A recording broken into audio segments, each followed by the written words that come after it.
What is going on, guys? Welcome back to another video. So the draft lottery is finally upon us. One team, the ping pong balls are going to fall in their favor, and they're going to have the opportunity to select Michael Celebrini first overall. I think we can all agree at this point he is going to be the first overall pick. He's not a Connor Bedard level generational talent, but I do think he's in the same vein as a Jack Hughes, Nathan McKinnon, a little bit below Austin Matthews, but he is a very, very good prospect. One of the best prospects of the entire past decade. I think he's at the bare minimum going to be a good number one center and has legit top 15, top 10 potential in the entire NHL. So, what teams need Macklin Celebrini? I thought we'd run through all 11 teams and I'd rank them 11 to saying like they don't really need Celebrini to have that much success to number one, like if they get Celebrini, that changes their entire franchise, that changes the entire direction. When looking at this, I look at the current young core. If a team's already loaded with young talent, they'd like to have Celebrini, but it's not like the ping pong balls falling in their wrong direction won't ruin their entire rebuild. For example, Chicago,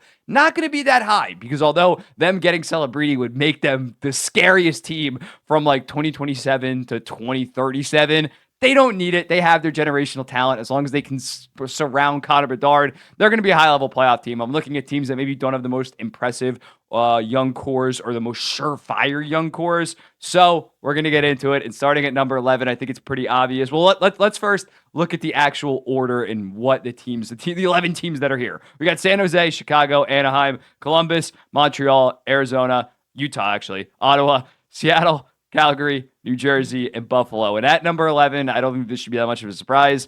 I got the New Jersey Devils. It would be wild if they got Macklin Celebrini. I don't think that it would make this season a success considering they're expected to be like top tier cup contenders, but that would be a decent consolation prize if they bring in another Jack Hughes level prospect and they're running out Jack Hughes, Nico Hischier, Macklin Celebrini. They have a fantastic top six. They have a bunch of good young defensemen.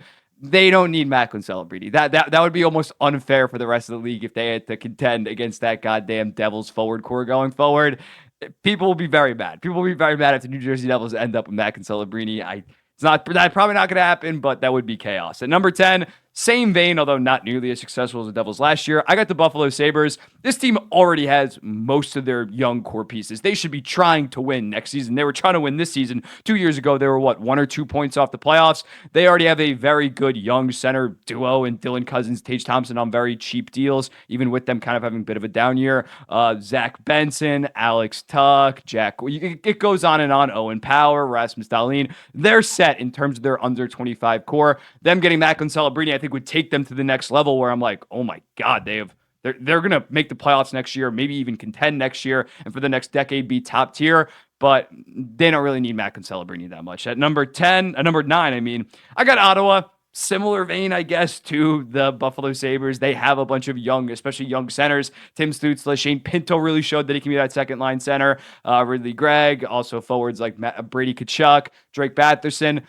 The rebuild's over for Ottawa. They weren't aiming to get Macklin Celebrini this season, and for good measure, they're fine as long as they can hit on their top 10 pick to some degree. And just regardless, as long as they can get good goaltending, they should be in the playoff picture next year. They shouldn't be relying on getting Macklin Celebrini. It starts to get interesting at number 8 though, because I do have the Chicago Blackhawks, and said it at the start, but it would be really nice to have Macklin Celebrini, but they already have their franchise number one center. Don't get me wrong, Bedard and Celebrini can work together. We've seen Evgeny Malkin and Sidney Crosby work together, Draisaitl and McDavid work together, but they have a very good crop. They have a bunch of picks in this draft as well as next year's draft. They're going to be perfectly fine as long as they don't even need really another superstar to play with Bedard. I think as long as they get 3 to 4 more high-level players, they're going to be well on their way with the successful rebuild. I think Korchinski's already turning into their number one offensive defenseman down the line. Chicago has a great future.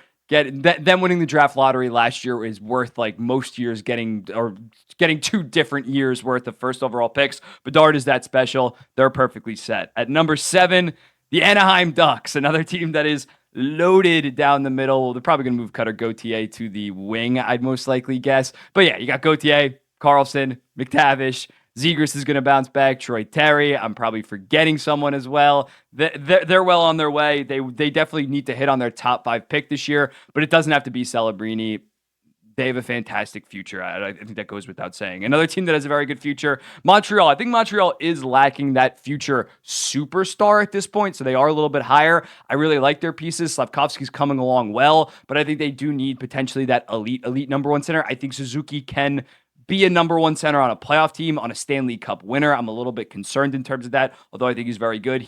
It's them getting Celebrini and having Celebrini, the offensive dynamo center that can get you 95, 100 points in a season, 40, 45 goals, as well as Suzuki as your second line center. That would just be absolutely fantastic. Suzuki can play the tough matchups. Celebrini can just absolutely cook. They have a very good future, so I can't have them too high. I'm still high on them, even if they get the what are they aiming for right now? Yeah, if they end up getting the 7th or 8th pick or 6th or 7th pick, I'm still high on Montreal in total, but Celebrini definitely would be that final piece. That would be like their surefire eventual superstar that you see most Stanley Cup winning teams have, that top 10 one-day player. Maybe Slafkovsky could get there eventually. Not too high. I think Slafkovsky is going to be an all-star level player, but top 10, not so sure about that. And number 5, I got Columbus. Columbus did potentially get their franchise center in Adam Fantilli. I'm a little bit higher on Celebrini than Fantilli, but I still think Fantilli is probably going to become a future top 20 player in his prime. So they're not that. They don't have as many good pieces or NHL-ready pieces as Montreal. So I do have Columbus a little bit higher. And Montreal is going to be able to attract guys nonstop. It's Montreal. It's a premier destination, even though they speak French there. But when looking at Columbus, they need to locally grow their talent, considering we've seen guys like Panarin, Bobrovsky all leave town once their contracts were up. So I think them getting Celebrini and developing him, he would be their franchise piece. Him and Fantilli would be that eventual fantastic center duo. So they're decently high on this list. At number 4, I got the Kraken. The Kraken would really need a guy like Celebrini, especially with the way Beniers looked this year. I still think Beniers is going to be a good 60 to 70 point guy in his prime, great defensively. I'm a little bit lower on him after this sophomore slump. I think he's probably akin to a Suzuki, who is a lot older, has been in the league for far longer. Suzuki's obviously better right now, but I think Beniers is probably that number 2 center on an actual contender. Shane Wright, I'm still not 100% sure what he's going to turn into. So Seattle doesn't really have that premier blue chip guy like Anaheim has, like Montreal, even with Slafkovsky, Columbus with Fantilli. So I think even though it's probably not going to happen, Seattle would really need a face of the franchise like a Macklin Celebrini, considering right now their core of Vince Dunn, Jared McCann, Beniers, it's just not that exciting. It's just a bunch of above average. They need that elevator like a Macklin Celebrini. Number 3, San Jose. Now, San Jose, I do really like Will Smith, but Celebrini is a notch above. Celebrini won the goddamn Hobie Baker and is like a full year younger than Will Smith. So when looking at it, they're still in the early stages. I still think San Jose is going to build the right way. They're going to be in the conversation to get the first overall pick. They're going to have either the best or second best odds next year. Probably the year after that, they'll have top 4 odds to get the first overall pick. But they do, not in order for their rebuild to succeed, but in order for the rebuild to really get ahead of the curve, would be getting a first overall pick, getting that slam dunk, whether it's this year with Celebrini, next year with Haggins, or the following year with McKenna, or DuPont in 2027. Like, when you look at these rebuilds, a lot of them, the first overall pick is the cornerstone, is what you start building off of. I really like Will Smith, but Celebrini is that surefire guy that would be their franchise. He'd be their franchise face, so I have them at number 3. At number 2, I got Utah. I got Utah in part because I like they're definitely further along than a San Jose for sure. But I think when looking at Utah, they kind of need a Celebrini. They need an injection because although they got a fresh new team in Utah, obviously, but I think getting a guy like Celebrini, winning a draft lottery in your first year and getting that no doubt franchise guy, Clayton Keller, top 45 to 60 player in the entire NHL. Logan Cooley, very good back half of his rookie year. I think can develop into a good playoff number 1 center, but Celebrini is obviously that level up when looking at it. So I think Utah getting a guy like Celebrini would only it would be on steroids. Utah arriving, first game, Mac and Celebrini, you have your future franchise piece in your first game. He's ready to go. They could make the playoffs if they landed a Celebrini next year. I fully believe that if you add a 55 to 60 point guy, as well as being very aggressive, and that would also help them get free agents. You look at it, they have $40 million in cap space. If you move the team, you already have a very exciting young core, Gunther, Michelli, Cooley, Keller's still pretty young. I think free agents will be way more willing to come if you somehow jump up and you get a Celebrini and you have guys like Celebrini, Cooley, and Keller as your franchise. That's going to attract more people, and I think Utah would have a decent chance at making the playoffs. And then at number 1, I got the Calgary Flames. When looking at it, they have some nice pieces. Zari, Coronado, Hanzek. They have nice pieces. They don't have a single blue chip guy.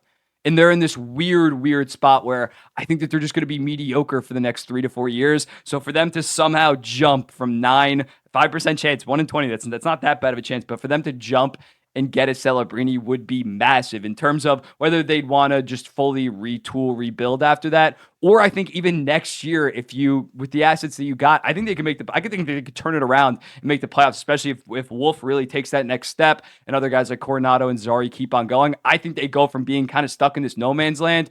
They wouldn't win the goddamn cup next year, but they would have a much brighter future with the Macklin Celebrini, an exciting one. If they hit on all their picks this year, let's say they hit on their picks last year, Hunter Brustevich they added, Calgary would go from, in my opinion, having a bottom 3 future in the entire NHL to having a pretty solid future, having some energy after selling so heavy at the deadline. I personally wouldn't try to do like a quick little retool. I'd probably want to be a bottom 10 team yet again next year, maybe accumulate some more assets. But with Macklin Celebrini, Calgary's entire overall morale and trajectory would change, in my opinion. So that's why they are the number 1 team that, in my opinion, needs Macklin Celebrini. Let's run through this again. Devils, obvious. Sabres, Senators, Chicago, Anaheim, Montreal, Columbus, Seattle, San Jose, Utah, and Calgary. Let me know in the comments, what teams do you think need Macklin Celebrini the most? Again, Utah number 2 would be huge for their relocation to get that franchise stud. Calgary, not a lot going on right now. They get Macklin Celebrini, they jump up.